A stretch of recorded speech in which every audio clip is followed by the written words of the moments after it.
Shirley Juno. Tadi pertanyaan terakhir ya. Nah ini kan Fitri Karlina baru ada Amerika dan Iya, sempat betul. kita lihat di story-nya juga kamu ketemu sama rombongan yang ada Rachel V-nya dan Betul, kawan-kawan sempat ketemu ya. karena sama-sama juga menghadiri Di New York Fashion Week betul. gitu kan. Nah kamu mendengar berita bahwa dia ternyata nggak karantina atau kabur dari karantina, belum tahu yang mana yang benar ya kan. Kesel Ya nggak maksudnya sih sih? kaget sih. Kaget. Kalau masalah kesel, ya ada keselnya juga. Kamu. Aku kesel. Ada keselnya juga. Karena memang kita aja tuh benar-benar dari mulai Amerika itu di screeningnya luar biasa loh Mbak. Oh, screeningnya. Soalnya kan kita pertama harus ngasih tes PCR Iya. dan di California itu agak susah banget tuh nyarinya. Sampai kita nge-extend berhari-hari karena memang nunggu tes PCR-nya aja di sana cukup lama. Beda sama New York yang dia destinasi wisata gitu. Oh gitu. Ya. Oh, PCR-nya lama, hasilnya keluarnya lama. Ada yang cepet tapi tetap takes time, nggak bisa yang kalau di sini kan bisa 6 jam 4 jam Iya, gitu. kejadian makin cepet ya kan? Sekarang makin cepet, harga makin turun, waktu makin cepat. Nah alhamdulillah di sana makin mahal. Oh di sana, tapi jangan ditiru lah yang mahal-mahal itulah ya, jangan ditiru ya. Jangan ya. Udah paling enak di sini, beneran udah Surat paling enak. terbuka untuk Bapak. Itu Nah, jadi terus habis itu landing, kita aja udah harus ngisi form aja itu antri ada sekitar hampir 2 jam lah di situ. Habis itu PCR lagi, langsung diarahin untuk masuk hotel. Oh, ribet deh. ribet. Uh-uh. Di sana tertib ya, di negara lain pun Betul. tertib gitu Betul. dan nurut kan. Betul. Kalau di negara lain nurut, kalau di negara sendiri mbok ya nurut juga gitu Oh, kan. alhamdulillah kalau saya nurut. Nurut, ini nurut. Harus. Kalau kamu keselnya kenapa? Ya kesel aja ya kan. Gimana ya, apalagi memiliki alasan membawa-bawa anak gitu kan. Ya mungkin sebagai ibu yang sedang menyusui di rumah gitu kan. Jadi kayak aku juga pengen sebenarnya keluar tapi tuh memikirkan konsekuensi ya banyak hal. Maksudnya nanti kalau misalnya kita pulang ke Indonesia harus dikarantina. Iya. Dia nggak ikutan karantina. Nggak tahu loh ya sampai sekarang karantina apa enggak. Kalau misalnya beneran sampai nggak karantina abis itu party-party. Lah kita juga nggak tahu apakah dia juga akan menyebarkan virus atau enggak. Panjang kan. Panjang Benar, pemikirannya ya. sebenarnya sih lebih jaga keluarga juga Jaga sih. keluarganya dulu, Mbak. Betul. Mbak. Itu Kalau yang emang penting. sayang keluarga kan. Nah, dalam loh kalau emang sayang keluarga. Oke lanjut berikutnya. Pertanyaan berikutnya buat siapa? Aduh, Teh Fitri, oke. kenapa sih Teteh tuh sebegitu mendukungnya LSD sama Oh, Bilar? iya, Sampai rutin banget ngucapin mohon Teh Fitri. Gimana sih Bu? Iya. Bukan Buca, Enif ya lagi ya? betul. Kenapa sih? Kenapa emang buat kamu tuh seneng banget ngikutin pasangan ini dari sejak awal? Iya, justru malah semenjak masih mereka belum ketemu, justru memang aku fans Lesti dari lama memang. Sekarang? Sampai sekarang pun, Masih? iya dong. Dari dulu waktu masih berjuang pun aku suka sama dia karena emang dia punya talenta, lagu-lagunya bagus, suaranya bagus. Jadi sebelum kenalan sama Bilar pun udah ngefans sama Neng Lesti. Nah, ketemu lah sama Leslar cute ini gitu. Leslar Makin lah tergemoy-gemoy gimana ya? Tergemoy-gemoy, terkiut-kiut gitu deh. Hebat ya dia. Soalnya Lesti attitude-nya bagus Kak. Kenapa? Iya. Lesti attitude-nya bagus. Emang bagus. Mereka sangat-sangat apa sih namanya? Ramah, humble. Ramah, seneng kayak gitu, benar-benar welcome Sama sama kan kayak fans-fansnya. kalian berdua juga kan ramah. Kita kan ramanya nggak cuma di depan TV. Iya. Kita ramah beneran. Oke, kita mau berbincang lagi sama satu bidang tamu saya. Ini seorang atlet renang gitu ya, atlet renang yang kemarin di ajang PON itu meraih medali emas kupu-kupu 50 meter ya, gaya kupu 50 meter dan juga 3 medali perak begitu. Tapi dia kemudian juga menjadi viral ketika dia membuat konten TikTok membagikan kisahnya bahwa dia tetap bisa bersemangat, tetap bisa berprestasi walaupun sebelumnya dia sempat mengalami dugaan atau mengalami konflik sama ayahnya gitu ya. Kita lihat dulu profilnya Angel Gabriela berikut ini.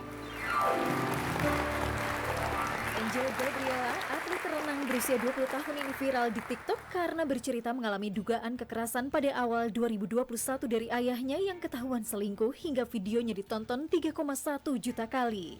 Angel yang disebut sang ayah tidak bisa hidup tanpa ayahnya ini membuktikan perkataan tersebut salah dengan meraih medali emas renang 50 meter gaya kupu-kupu Putri PON Papua 2021 dan rekor nasional. Pasca kemenangan Angel, sang ayah mengaku menjadi tim sukses padahal menurut Angel tidak berkontribusi apapun dan Angel disebut netizen karirnya akan turun karena membongkar aib keluarga. Sulung dari 3 bersaudara ini belajar renang sejak usia 3 tahun 8 bulan dan mulai berprestasi sejak kelas 3 SD. Perempuan yang bercita-cita sebagai ahli gizi ini juga mengunggah foto transformasi dirinya yang disebut netizen cantik. Seperti apa cerita perjuangan Angel Gabriela di PON Papua 2021?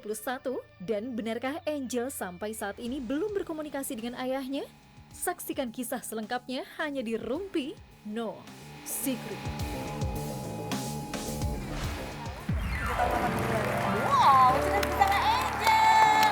Terus selamat ya Angel untuk perayaan medali emas dan 3 peraknya mewakili DKI Jakarta. Oh, bajunya ya DKI. Kongres. Terima kasih.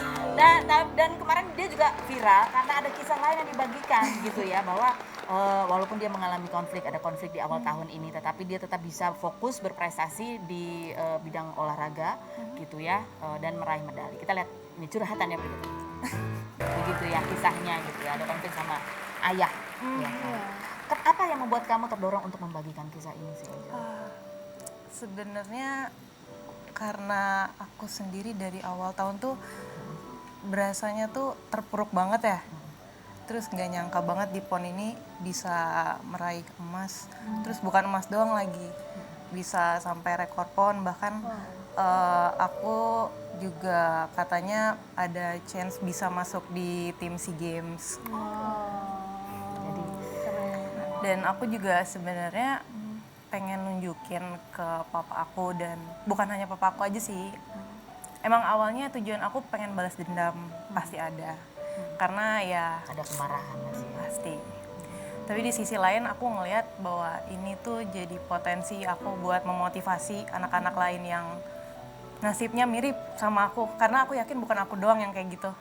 Setelah aku lumayan nge-scroll komen-komen dari hate comment, dari yang pro juga ke aku, dari yang aku sempat nangis juga sih ngelihat komen-komen yang sampai cerita kisahnya juga. Ada yang kisahnya tuh sempet sampai dibunuh, hampir dibunuh. Karena marah, karena merasa dipojokkan. Pokoknya mendapat kekerasan sama seperti aku. Tapi mereka juga berhasil, ada yang belum, ada yang minta semoga aku bisa seperti kakak. Aku seneng sih kalau misalnya ada komen yang kayak gitu, bisa memotivasi sama aku. Tapi sesudah kamu meraih medali, sampai kamu akhirnya memposting itu, ada pemicu lainnya nggak? Atau Mungkin sih sebenarnya karena konflik terakhir aku sama papaku bukan setelah waktu PON Papua. Karena aku kan baru dapat medali tuh, posisinya lagi seneng-seneng. Terus tiba-tiba aku nih sama papaku setelah kejadian kemarin, aku belum sama sekali kontekan. Karena dia sendiri juga memutuskan kontak sama aku kan, karena ya aku ngerti sih kalau aku di posisi dia aku malu. Ya oke lah, di saat itu setelah aku udah juara gitu, dapat medali, tiba-tiba ada satu WA tidak ada namanya. Tiba-tiba WA aku gini, selamat ya Angel, papa minta maaf bla bla bla, dan papa sayang kamu. Cuman aku di situ posisinya aku udah dengar banyak cerita, aku nggak perlu sebutin, tapi cukup aku bilang ke dia, aku sebenarnya kalau minta maaf atau memaafkan kamu aku bisa, dengan kata-kata, tapi kalau dari hati aku belum bisa, perlu waktu. Dan aku bilang sama dia, kalau misalnya kamu mau minta maaf, tunjukin dulu perilaku kamu yang baik ke adik-adik saya. Karena saya punya adik-adik di rumah kan, ya nggak mungkin, saya nggak tahu dia sekuat saya atau enggak. perilaku yang baik yang kamu harapkan? Setidaknya ya bisa menunjukkan kalau dia benar-benar mau berubah, minta maaf, ada kontribusinya di rumah. Hadir gitu, hadir juga. Hadir.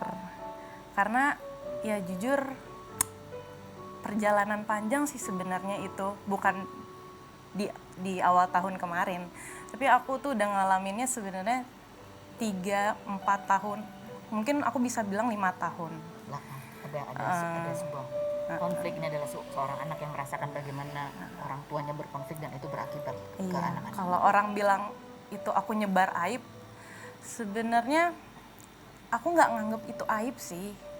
Karena menurut aku ada sesuatu yang aku bagikan buat orang lain supaya orang lain termotivasi, dan itu menurut aku pencapaian aku sendiri yang bisa aku bagikan dan share ke mereka. Oke. Nah, kita lihat ini bagaimana sih perjuangan Angel